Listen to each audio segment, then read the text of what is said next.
The art scene is filled with masterpieces, both old and new. Can you predict which collection will fill their gallery with the best classic art?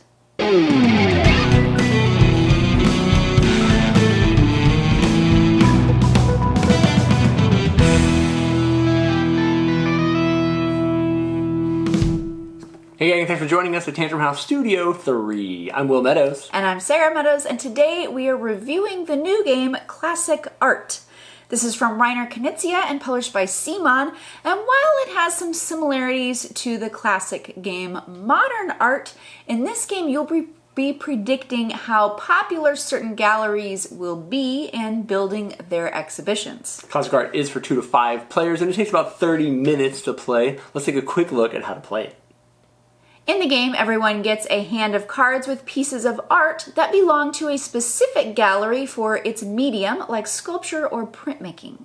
On their turn, everyone will be playing 2 cards, and they may also make a prediction. Art on loan cards will remove that card plus 1 from a gallery. Once everyone is down to 3 cards, players simultaneously select 1 card to discard and 2 to play, and then predictions are scored. Cards are shuffled and gameplay continues until all 5 galleries have a score of at least 5 or higher and the game immediately ends. Only scores above 5 are tallied and the player with the most points wins. So in the game Classic Art, you are mostly predicting what cards are going to be played in the gallery. Everyone has a set number for the round, so you'll be trying to predict, is the gallery going to end up with 5 or more, and the higher you bet, the less likely it is to happen, or 4 or less in that gallery. Now, the difference between classic art and modern art, you do start the game, yes. Reiner's another art-themed game by Reiner Knizia. You have a hand of cards, but you act, and when it's your turn, you act as the auctioneer, and depending on what type of card it is, you'll have a different type of auction, and you've got money that's exchanging. So that one, you're dealing with dollar amounts. This one, you're simply predicting the amount of that type of art that's coming out for the round. Right, that will show up for the round. So you have a hand of cards. This game is... Honestly, there's a decent amount of luck to this game because you can't really count cards in the game. You have no idea what everybody else has in their hand.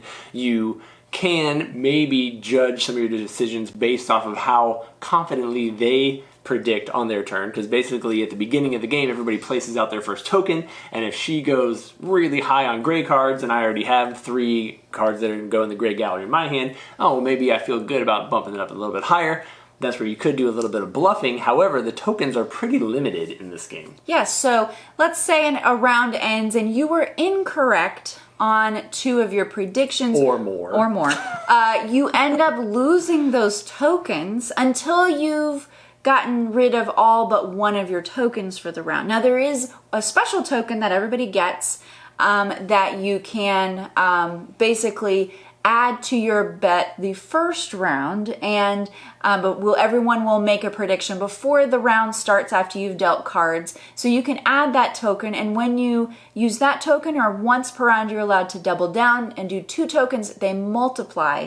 So you could end up with a pretty high score on one of the tracks if you're able to get your first couple predictions done correctly, which is hard to do with 0 information besides your hand. Anytime you make a correct prediction, you're going to score those points at the end of the round, and I think what she was alluding to is that it is possible. In some of the games that we played, I literally doubled down on the 5 or more, which gave me 10 points basically at the very start of the game, which actually makes it a little bit more interesting because you don't have a lot of information to make your wagers on. However, once you've kind of maxed out some of those tracks, you can't go past 10, so you don't score any additional points for those.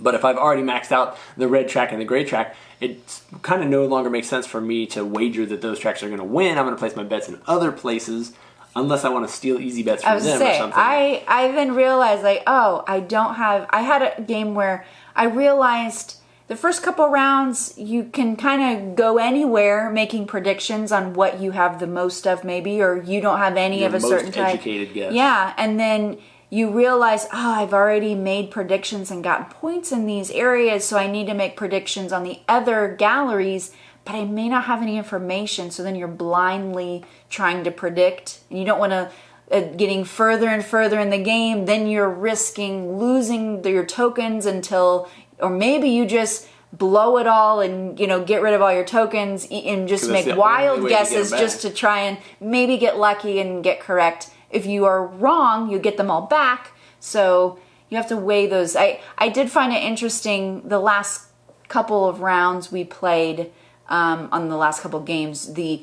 I ended up not having information about the tracks that I needed to move up on in those galleries. So it was very interesting trying to figure out what everybody else was going to do and play and where they made predictions to try and jump in and at least make a good guess. I agree that the game actually gets more interesting the further you are into it. The first couple rounds kind of feel I'm just randomly guessing stuff, but as it kind of narrows down to like, oh, I really need to go up on these 2 tracks because I haven't scored any points. I want to get over 5 so I can actually get some points on those tracks.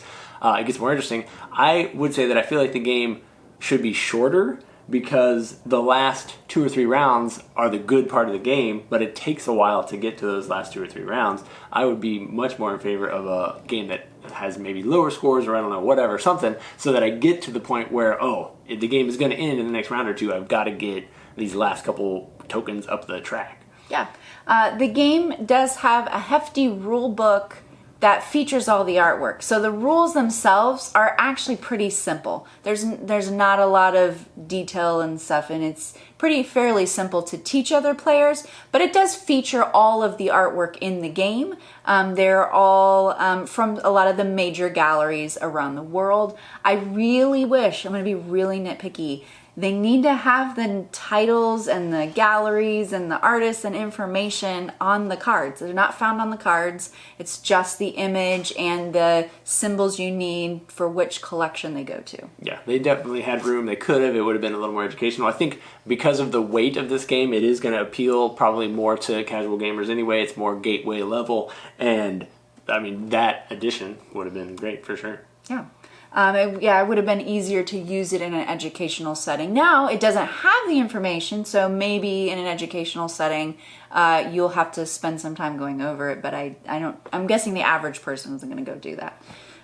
But as far as gameplay goes, the first time I played it, I was like, oh, we're just predicting everyone trashes 1 card at the end, so it's whatever everybody has in their card, that's what you're trying to predict. But then I realized there's times where I've already maxed out my points in a certain gallery, so I don't even want to spend my bets on any of those spots unless I'm blocking somebody.